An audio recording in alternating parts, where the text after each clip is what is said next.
in terms of portfolio allocation, we've got, first up, I'm going to talk about index tracking, which is passively managed ETFs. Okay. So the number one way that ETFs work is by market cap, usually. Like that's the most common type of ETF.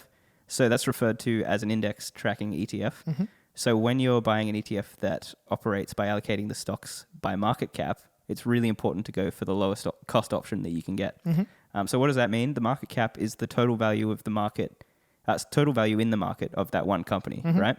So if it's all of the shares times the price of the share of that company. So an ETF that tracks an index is going to hold shares based on their value in the market.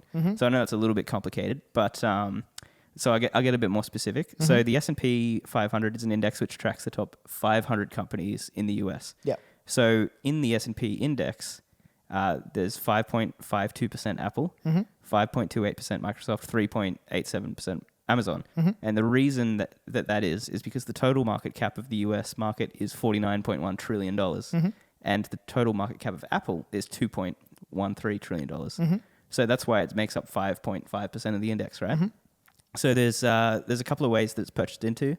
Could you explain a little bit more about what an index is? Yeah, so the index is, so the S&P 500 is the total market, the top 500 companies You can have in other the US. You can have other There are indexes. other indexes, yeah. So is it, would you say it's like a topic and then just a list of companies within that particular it's not industry? So you can't buy directly into that index, but an index is typically just a list of companies that are And the weighting is per their market cap. So the index is just a way to track a centralized way to track the whole market.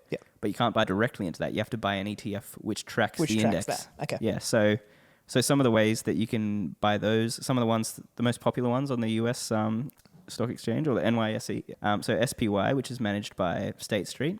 That one's got an expense ratio of 0.09%. VOO, which is managed by Vanguard, that's got an expense ratio of 0.03, which is the cheapest one that I've found because BlackRock's IVV is also an expense ratio of 0.03. Yeah, right. So in that scenario, you would buy the cheapest expense ratio.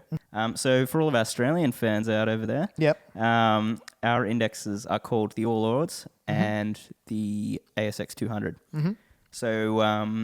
So the All Ords is the top 500 Australian stocks, and the ASX 200 is the top 200 Aussie stocks. So our top market caps at the moment at Commonwealth Bank, which is 8.9% of the index, a bit more concentrated than the US.